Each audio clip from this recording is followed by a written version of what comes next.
Anuj tiles. ரகங்கள் பலவிதம், ஒவ்வொன்றும் உலகத்தரம். தமிழக உற்பத்தியில் Anuj tiles. Experience the next level of imaging with the Vivo X100 series. Buy now. வணக்கம். வணக்கம். எப்படி இருக்கீங்க? அமேசிங்காக இருக்கேன். ஸோ பிக் பாஸ் வீட்டை விட்டு வெளில வந்த பிறகு உங்களுக்கு இப்போ எப்படி இருக்குது? ஆக்சுவலாக சொல்லணும்னா பயங்கர ஹாப்பியாக தான் இருக்குது. ஏன்னா பிக் பாஸ் வீட்டுக்கு போகிறதுக்கு முன்னாடி இருந்த தினேஷ் ப்ளஸ் வந்ததுக்கப்புறம் இவங்க எல்லாரும் காட்டுற ஒரு ஜென்யூனான லவ் இருக்குது இல்லையா, அது வந்து ரொம்ப மெய்சிலுக்க வைக்குது நம்மளை. ஏன்னு கேட்டிங்கன்னா நிறைய விமர்சனங்கள் நான் ஆக்சுவலாக வந்து அந்த ஃபைனல் ஸ்டேஜில் வந்து எவிக்ட் ஆகி வந்தோடனே கமல் சார்கிட்ட சொன்னது தான். ஏன்னா போகிறதுக்கு முன்னாடி ஏகப்பட்ட விமர்சனங்கள், தினேஷ்னா யார் என்னங்கிறதெல்லாம் தாண்டி ஒன்று போனேன். வெளியில் வரும்போது ஒரு நல்ல ஒரு இமேஜோடு வந்தது. ப்ளஸ் அந்த எல்லாருமே வந்து is a good human being, genuine heart அப்படி இப்படின்னு நிறையா சொல்லும்போது அவங்க ஆத்மார்த்தமாக சொல்கிறத கேட்கும்போது ரொம்ப சந்தோஷமாக இருக்குது. அண்டு என்னை வந்து தினேஷாக நீங்கள் ஏற்றுக்கிட்டதுக்கு வந்து ஒரு பெரிய thanks. Super. So Bigg Boss வீட்டில் யார் உண்மையாக இருந்தாங்க, யார் பொய்யா இருந்தாங்க நீங்கள் உள்ளே இருக்கும்போது நீங்கள் ஃபீல் பண்ணது? ரொம்ப கஷ்டமான கேள்வியாச்சு. ஏன்னா எல்லாருக்குமே தெரியும் பிக் பாஸ் ஷோ அப்படின்னா அதில் கேம் ஸ்ட்ராட்டஜி, அது ஒரு எலிமினேஷன் கேம் தான். ஒருத்தர் வெளியில் அனுப்பணும் அப்படிங்கும்போது நிறைய பேர் வந்து அதில் அவங்கள ப்ரொஜெக்ட் பண்ணிக்கிறதுக்காக என்னென்னலாம் பண்ணாங்க அப்படிங்கிறது தெரில. ரொம்ப ஃபேக் அப்படின்னு சொல்ல வரும்போல அவங்க எல்லாருமே வந்து இருக்கிற எல்லா கண்டஸ்டண்ட்டுக்குமே வந்து ஒரு குட் சைடு பேட் சைடு எல்லாமே இருக்குது. அதில் அவங்களோட குட் சைடு வந்து கேமுக்கு யூஸ் ஆனால் அதை யூட்டிலைஸ் பண்ணிக்கிட்டாங்க. சம் பீப்புள் வந்து அவங்களுக்கான பேட் சைடு வந்து அந்த பர்டிகுலர் வீக்கில் அந்த ஸ்ட்ராட்டஜிக்கு தேவைப்பட்டதுன்னா யூஸ் பண்ணிக்கிட்டாங்க. ஸோ ஃபேக் அப்படின்னு சொல்ல முடியாது. ஏன்னா அவங்களுக்குள்ளே இருந்த நாலேஜை தானே எல்லாருமே யூஸ் பண்ணியிருக்காங்க. ஸோ அங்கே இருந்த எல்லாருமே ரொம்ப ஃபேக் அப்படின்னு சொல்ல முடியாது. They proven themselves that they are not that type அப்படிங்கிற மாதிரி சில ஸ்ட்ராட்டஜிஸ் அப்ளை பண்ணி ஒரு கேம் ஆடினாங்க அப்படின்னு தான் சொல்லணும். கொஞ்சம் ஜென்யூனாக இருந்தது அப்படின்னா, கொஞ்சம் சுயநலமாக சொல்லணும்னா நான் ஆக்சுவலாக கொஞ்சம் ஓரளவு true to the game plus true to myself இருந்த மாதிரி எனக்கு தோணுச்சு. And apart from that Archana, Mani and இன்னும் நிறைய விஷ்ணு, இன்னும் நிறைய பேர் இருக்காங்க அந்த மாதிரி. அண்டு முக்கியமாக சொல்லணும் பிரதீப். ஆக்சுவலாக பிரதீப் வந்து பயங்கர ஜென்யூனான ஒரு கேரக்டர் தான். அவர்கிட்டக்க வந்து நிறையா அந்த டக்குன்னு பேசுகிறதா இருக்கட்டும், இதெல்லாம் இருக்கட்டும். But he was literally genuine அந்த இதில். ஏன்னா கோவத்தையும் ஸ்ட்ரைட்டாக அடித்தார், ப்ளஸ் அவருக்கு தோணுனதையும் ஓப்பனாக பேசினார். ஃபில்ட்ரு பண்ணல, ஒரு ஷோவில் இருக்கும் அப்படிங்கிறதெல்லாம் ஃபில்ட்ரு பண்ணல. He was more genuine. But இருந்திருந்தால் கேம் கொஞ்சம் நல்லா எனக்கும் ரொம்ப இன்ட்ரெஸ்டிங்காக இருந்திருக்கும் அப்படின்னு தோணுச்சு. So these are the peoples. So கமெண்ட்டில் ஒருத்தவங்க கேட்டிருக்காங்க, ஹாய் ப்ரோ, நீங்கள் ஜெயிக்கணும்னு நான் ரொம்ப ஆசைப்பட்டேன், பட் நீங்கள் ரொம்ப ஹார்ட் ஒர்க் பண்ணியிருக்கீங்க, பட் மிஸ்டு. என்னன்னா ஒரு கேமுக்குள்ளே போனால் எல்லாருமே வந்து அந்த ஒரு கேமை வின் பண்ணணும்னு தான் எல்லாருமே வந்து அந்த ஃபோக்கஸில் தான் விளையாடுவாங்க. ஸோ இங்கே வந்து நம்ம ஏற்கனவே இந்த ஆப்போனன்ட்ஸ் கூட நம்ம விளாண்டதெல்லாம் கிடையாது, அதாவது கண்டஸ்டன்ஸ். ஸோ இருக்கிற ஒவ்வொரு கண்டஸ்டன்ட்டுமே நம்மளோட ஆப்போனன்ட் மாதிரி தான் இது ஒரு கேமில். ஸோ அவங்க கிட்டக்க நம்ம ஆல்ரெடி பழக்கம்லாம் கிடையாது இங்கே. ஏன்னா ஆக்சுவலாக உள்ளே போனதில் எனக்கு தெரிஞ்சு விஷ்ணு வந்து நான் கொஞ்சம் பழகியிருக்கேன். அண்ட் விசித்ரா மேம் ஒரு ஷூட்டிங்கில் பழகியிருக்கோம், அவ்வளோதான். மற்றபடி ரவீனா என் கூட ஒரு சீரியல் பண்ணியிருந்தாங்க. இந்த மாதிரி ரேர் பிக்கப்ஸ் தான் வந்து கொஞ்சம் ஏற்கனவே பார்த்து 1 or 2 சென்டென்ஸ் பேசி பழகினாங்க. அதர் தன் தட் எல்லாருமே நியூ தானே. ஸோ அவங்களோட இதெல்லாம் நமக்கு தெரியாது. அதில் ஒரு டஃப் கொடுத்து ஜென்யூனாக விளாண்டதில் ஒரு ஹாப்பி தான். கொஞ்சம் மிஸ் ஆயிடுச்சு, இல்லைன்னு சொல்லலை. ஏன்னா யானைக்கும் அடிசருக்குங்கிற மாதிரி எல்லாருக்கும் ஒரு சின்ன ஒரு வீக் பாயிண்ட்ஸ் இருக்கும்ல. ஸோ அதை ஆப்போனன்ட் கரெக்டாக கேட்சப் பண்ணி ஒன்று பண்ணும்போது டெஃபினெட்லி நம்ம ஒரு டவுன் போயிட்டு தான் வரணும். ஸோ அதில் எங்கேயோ ஒரு இடத்துல மிஸ் ஆயிடுச்சுன்னு தான் தோணும். பிபி ஹவுஸை விட்டு வெளில வந்த பிறகு நீங்கள் அங்கேருந்து ஒரு விஷயம் கற்றுக்கிட்டதுன்னா அது என்னவா இருக்கும்? கற்றுக்கிட்ட விஷயம் என்னன்னா, இப்போ நம்ம பாயிண்ட்ஸ் வந்து ப்ரெசென்ட் பண்ணுறோம்ல, நம்ம மனநிலையில் தோன்றது, அதாவது டு பி ஃப்ராங்க் வந்து என்னென்னா மனசில் பட்டதை பேசுகிறோம் அப்படிங்கிறது வந்து என்னோட பெரிய ஒரு குணமாக இருந்தது. அது நிறைய இடத்துல ப்ளஸ் மைனஸாகவும் இருந்துச்சு. ஸோ இப்போ என்னென்னா இடம் பொருள் ஏவல் அப்படிங்கிறத இன்னும் கொஞ்சம் பெட்டராக ஃபோக்கஸ் பண்ணணும் நான் அப்படிங்கிற ஒரு விஷயத்தை வந்து கற்றுக்கிட்டேன். ஏன்னா வந்து ஸ்ட்ரைட் ஃபார்வர்ட் அப்படின்னு ஒன்று சொல்கிறது வந்து எல்லா இடத்துலையும் அது கரெக்டாக யூஸ் ஆகுமா அப்படின்னு தெரியல. ஏன்னா இது வரைக்கும் எனக்கு வந்து அது being a character of myself நான் அதை நிறைய இடத்துல வந்து விட்டு கொடுத்ததில்ல.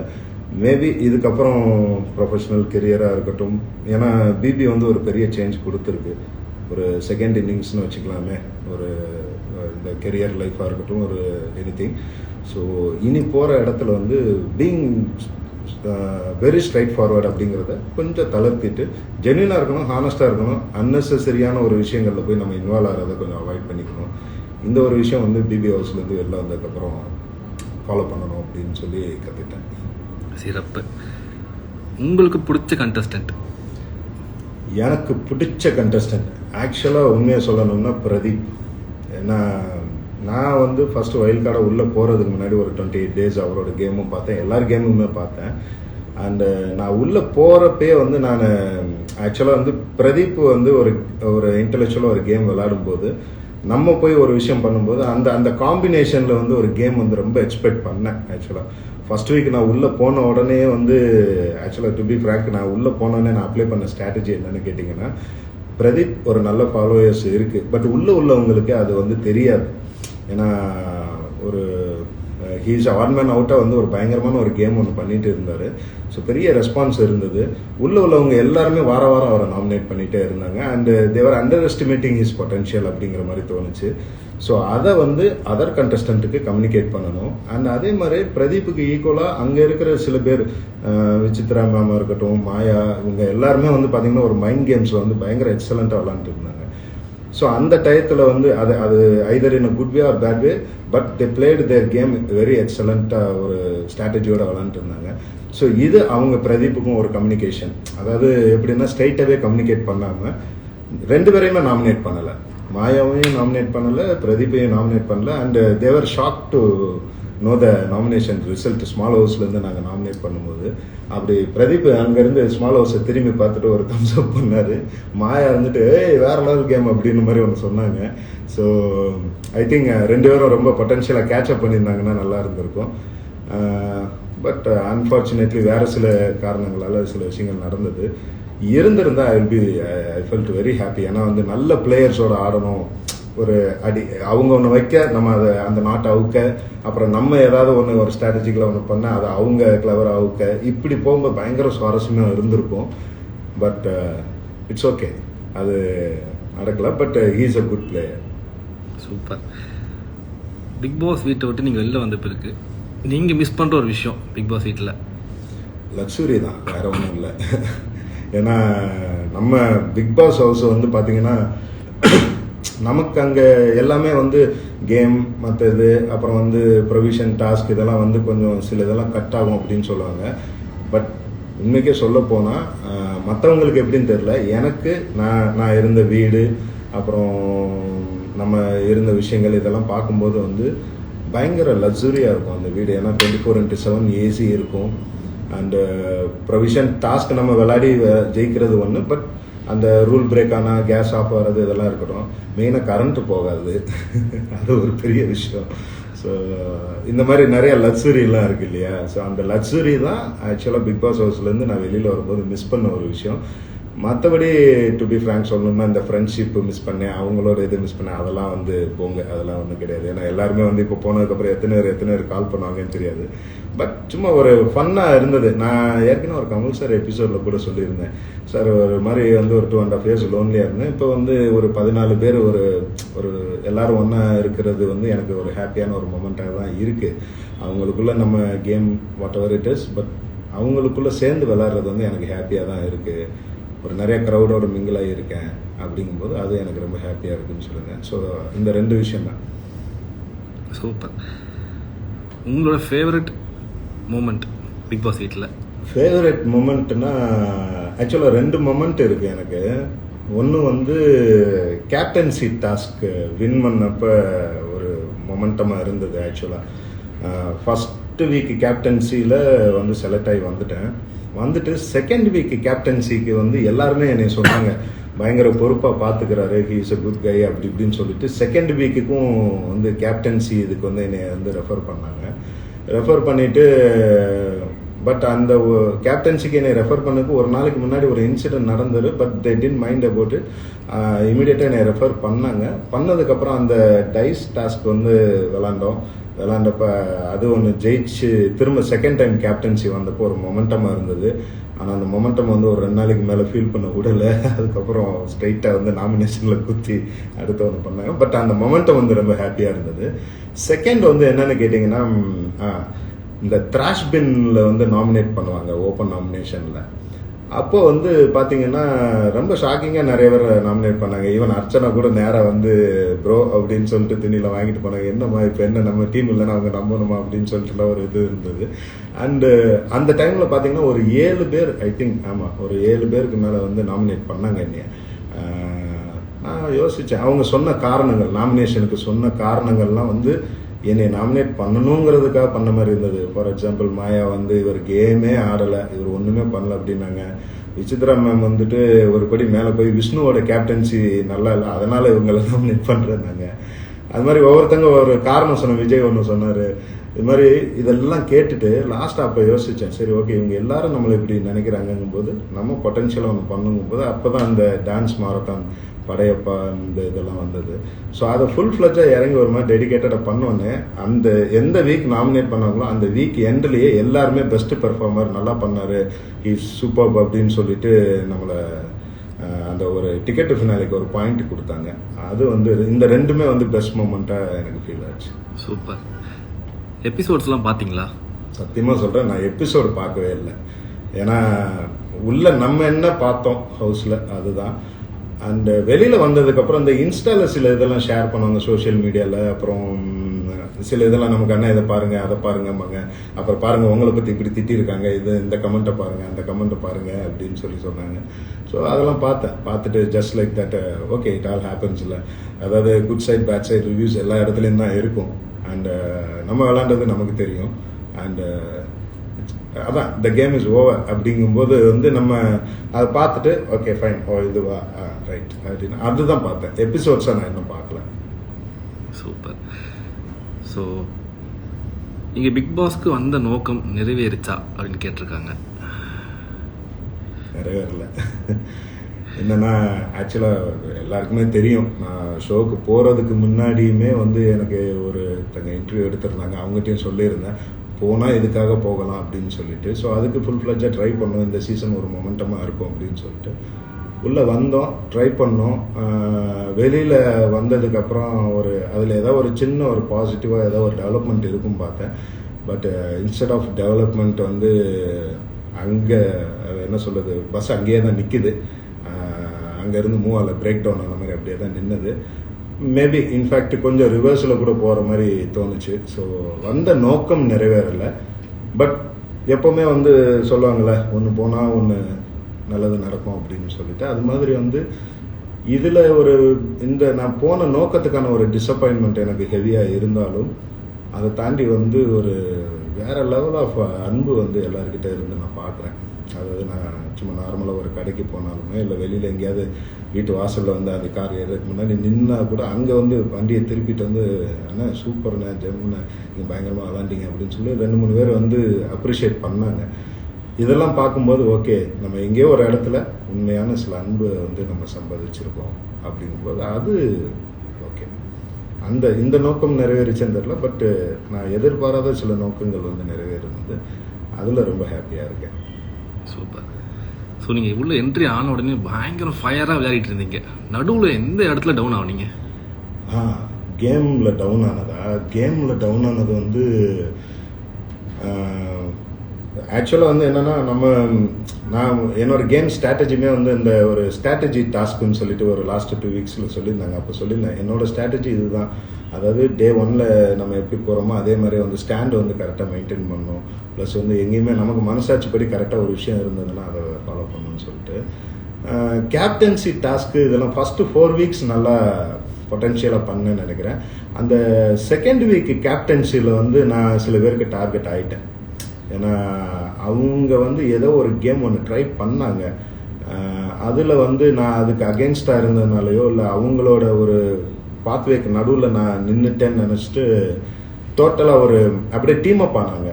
அதான் செகண்ட் கேப்டன் ஆனதுக்கப்புறமா அந்த வீக்லேயே வந்து பார்த்தீங்கன்னா டக்குன்னு வந்து ஒரு நாமினேஷன் ஸ்ட்ரைட் நாமினேஷன் பாஸ் வந்து ஒரு டாஸ்க் மூலிமா கிடைச்சோன்னா ஸ்ட்ரைட்டாக ஒரு இது நம்மளை நாமினேட் பண்ணி தேர்ட் வீக் வந்து, அதாவது நான் ஆக்சுவலாக என்ன ட்ரை பண்ணேன்னா 3 வாரம் கண்டினியூஸாக கேப்டன் ஆகி ஒரு மார்க் செட் பண்ணலாங்கிறது ஒரு ஆம்பிஷன் இருந்துச்சு. பட் செகண்ட் வீக் கேப்டன்ஸில் டேரெக்டாக நாமினேட் பண்ணி கேப்டன் ஆக விடாமல் பண்ணாங்க. அதில் கொஞ்சம் அப்செட் ஆனேன். அதுக்கப்புறமும் வந்து ஸ்மால் பாஸில் ஏதாவது போடுவாங்கன்னு பார்த்தா ஸ்மால் பாஸில் போடாமல் பிக் ஹவுஸில் போட்டாங்க. ஆக்சுவலாக பிக் ஹவுஸில் வந்து பெரிய ஒர்க்கே கிடையாது, ஒர்க்கு எதுவும் இல்லை, நம்ம அப்படியே இருப்போம். ப்ளஸ் வேறு ஏதாவது என்டர்டெயின்மெண்ட்டாக டாஸ்க்கு வந்தால் கூட வந்து என்டர்டெயின்மெண்ட் ரிலேட்டடாக டாஸ்க் வரல, கொஞ்சம் அந்த நார்மலாக நம்ம எப்பவும் பண்ணுற டாஸ்க் மாதிரி தான் வந்துச்சு. அப்போ இவங்க எல்லாருமே நமக்கு அகேன்ஸ்டாக, இப்போ நம்ம தனியாக இருந்தால் கூட மணி அந்த மாதிரி 2-3 பேர் தான் பேசுவாங்க நம்மக்கிட்ட, அவங்க தான் ஒரு கம்பேனியன்ஷிப்பில் ஒரு பேசுகிறதுக்கு இருக்கும். மற்ற எல்லாருமே வாண்டடாக நம்ம இந்த பக்கம் வந்தால் அந்த பக்கம் போவாங்க, லெஃப்ட் வந்தால் ரைட்டு போவாங்க, அந்த மாதிரி இருக்கும். ஸோ அந்த வீக் வந்து ரொம்ப டல்லாக இருந்தது. ஸோ அந்த டைம் 2-3 டாஸ்க்கு கூட நான் மிஸ் பண்ணேன். அந்த இடம் வந்து ஒரு டவுன்ஃபால். பட் அதுக்கப்புறம் திரும்ப கேட்சப் பண்ணேன். And to be frank last ஒரு 2-3 வீக்ஸாக வந்து இருக்கும்போது அந்த ஆஃப்டர் நியூ இயர் வந்து எனக்கு அந்த முட்டியில் அடிபட்டதுக்கப்புறம் கொஞ்சம் பெருசாக நான் இங்கே அங்கேயும் நிறைய அப்பியர் ஆகலை அப்படிங்கிறது என்னோட இது. அண்ட் அதான், ஸோ அந்த லாஸ்ட் 2 வீக்ஸ் ப்ளஸ் அந்த நடுவில் ஒரு சின்ன டவுன்ஃபால். வெளியில் ஆனால் நிறைய பேர் என்ன சொன்னாங்கன்னா வந்து நீங்கள் விசித்ரா மேம் அப்படிங்கும்போது அந்த கான்ஃப்ளிக்ட்லேயே வந்து உங்களோட இது டவுன் ஆயிடுச்சுன்னு மாதிரி நிறைய பேர் கமெண்ட்ஸ்லாம் சொல்லியிருந்தாங்க. But I don't think so. ஏன்னா அவங்க பியூராக ஒரு கேம், அவங்க ஒரு கேம் விளாண்டாங்க, நம்ம ஒரு டிஃபென்ஸ் கேம் எடுத்துகிட்டே இருந்தோம். அந்த மாதிரி தான் நான் அதை பார்த்தேன். ஸோ அந்த ஃபேக்ட் வந்து எனக்கு பெருசாக உடன்பாடு இல்லை. பட் நம்மளோட ஆடியன்ஸுக்கு நிறைய தெரியும், அவங்களோட ஒப்பீனியன் ஒன்று இருக்கும். ஸோ அதையும் வந்து வேணாலும் இன்க்ளூட் பண்ணிக்கலாம் நம்ம. ஸோ இதுதான் கொஞ்சம் அந்த டவுன்ஃபால் ஏரியாஸ்னால் இந்த ஏரியாஸ் தான், other than that nothing. Super. கமெண்ட்டில் ஃபுல்லாக fire, love, peoples winner, Dinesh bro. So உங்களுக்காக வந்துகிட்டே இருக்கு. Okay okay, thank you so much. உங்களோட அடுத்த பிளான் என்னவா இருக்கும்? அடுத்த பிளான் அப்படின்னு ஒன்றும் இல்லைங்க. ஆக்சுவலாக நான் பிளானாக ஃபிக்ஸ் பண்ணி ஓகே பிக் பாஸ் போகிறோம், வெளியில் வந்தோடனே ஒரு படம் பண்ணணும், அடுத்து இதை பண்ணணும் அப்படிலாம் எந்த பிளானுமே இல்லை நான். ஏன்னா வித்தவுட் பிளான், ஏன்னா லைஃபே வந்து அடுத்து என்னங்கிறதே தெரியாத ஒரு பெரிய கொஸ்டின் மார்க் இருந்த ஒரு மொமெண்டமில் தான் இந்த பிக் பாஸ் வாய்ப்பு எனக்கு கிடைச்சது. ஸோ இது மூலிமா இப்போ வந்து ஒரு திடீர்னு ஒரு அன்பு கிடைச்சிருக்கு, சந்தோஷம். அதை நல்லா அனுபவித்து அப்படியே ஏற்றுக்கிறோம். இதே மாதிரியே வந்து அடுத்து வேலைகள் நிறையா கிடைச்சதுன்னா சந்தோஷம். கிடைக்கிற வேலையை பெஸ்ட்டாக பண்ணுவோம், அவ்வளோதான். இது நான் இந்த ஒரு படம் ஹீரோவாக நடிக்கணும், இது பண்ணணும், அடுத்து இந்த வருஷத்துக்குள்ளே இதை பண்ணணும், அடுத்த பிக் பாஸ் வரக்குள்ளே இந்த ஃபேம் வந்து மெட்ரலைஸ் பண்ணணும், அப்படிலாம் ஒன்றும் இது கிடையாது. வந்திருக்கு. நார்மலாக ஒரு ஆர்டிஸ்டாக நான் ஒரு சில சீரியல்கள்லாம் பண்ணும்போது ஒரு சின்ன பாப்புலாரிட்டி இருந்தது. அது வந்து பிக் பாஸ் மூலமாக வந்து தினேஷ் அஸ் ஒரு பர்சனாக எல்லாருக்கும் தெரிஞ்சு ஒரு சின்ன ஒரு என்ன சொல்கிறது, ஒரு ஃபேமில் வந்து ஒரு சின்ன கிராஃப் இன்க்ரீஸ் ஆகிருக்கு. அது மூலமாக ஏதாவது வாய்ப்புகள் வரும்போது அதில் கரெக்டாக பிக் பண்ணி 100% எஃபர்ட் போட்டு உங்கள் எல்லோரும் என்டர்டெயின் பண்ணணுங்கிறது மட்டும்தான் நெக்ஸ்ட்டு டார்கெட், வேறு ஒன்றும் இல்லை. சிறப்பு. ஸோ மக்களுக்கு என்ன சொல்ல விரும்புகிறீங்க? மக்களுக்கு சொல்கிற அளவுக்கு நம்ம ஒன்றும் பெரிய ஆள் இல்லைங்க. அவங்களுக்கு தெரியாத ஒன்றும் இல்லை. ஏன்னா அவங்க எல்லாரும் தான். இப்போ நான் எப்படி வந்து எனக்கு நம்பர் ஆஃப் ஃபேக்டர்ஸ் வந்து காதில் கேட்குறோம், நம்ம நிறைய இன்ஃபர்மேஷன்ஸ் கேட்குறோம், நியூஸ் பார்க்குறோம், இதிலேருந்து ஒரு ப்ராசஸ் பண்ணி நம்ம லைஃப் அமைச்சிட்டு போகிறோம். அது மாதிரி வந்து எல்லாருக்குமே மக்களுக்கு பர்டிகுலராக அட்வைஸ் பண்ணுற அளவுக்குலாம் நம்ம ஒன்றும் பெரிய ஆள் கிடையாது. ஒரு சோசியல் மெசேஜ் இப்படிலாம் சொல்கிற அளவுக்குலாம் they know all the good and bad. அவங்களோட சொசைட்டி, அவங்களோட என்விரான்மெண்ட்டுக்கு ஏற்றபடி அவங்களோட லைஃப்பை வந்து அவங்க டிசைன் பண்ணிட்டு போவாங்க. எல்லாருக்கும் ஒரு ஆம்பிஷன் இருக்கும்.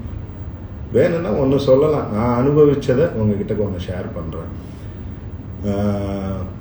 இயற்கையை ரசிக்கணும். எல்லாருமே வந்து இயற்கையை ரசிக்கணும். அந்த இயற்கை அப்படிங்கிறது என்ன அப்படின்னு கேட்டிங்கன்னா, உங்களை சுற்றி ஒரு மழை வருது, புயல் வருது, நல்ல ஒரு வெயில் அடிக்குது அப்படின்னா நம்ம ஒரு விஷயம் அதில் ஒரு 4 நாள் தொடர்ந்து மழை பெஞ்சு ஒரு வெயில் அடித்தா அந்த வெயிலை என்ஜாய் பண்ணுறோம்ல, அது மாதிரி உங்களுக்கு வரக்கூடிய சந்தோஷமான விஷயங்களும் உங்களுக்கு வரக்கூடிய சோகமான விஷயங்கள் எல்லாமே வந்து இயற்கை சார்ந்தது தான்.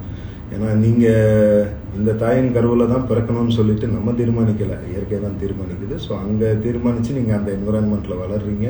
உங்களுக்கு கிடைக்கப்படுறதும் உங்களுக்கு கிடைக்காம போகிறது எல்லாமே வந்து இயற்கையோடு சார்ந்த ஒரு விஷயந்தான். ஒரு கேஸ் தியரி மாதிரி வந்து டாட்ஸ் கனெக்டட் ஃபார்முலாஸ் தான். ஸோ ஸோ அந்த வகையில் வந்து உங்களுக்கு வர்ற இன்ப துன்பங்கள் எல்லாமே இயற்கை தான். நீங்கள் எப்படி ஒரு பச்சை பசேல்னு இருக்கிற ஒரு க்ரீன் சீனரியை ரசிக்கிறீங்களோ அது மாதிரி உங்களோட இன்ப துன்பம் எல்லாத்தையுமே ரசித்து அப்ரோச் பண்ணுங்கள். ஈஸியாக ஓவர் கம் பண்ணுவீங்க, மனசு ஓவர்லோட் ஆகாது. You will be happy for ever.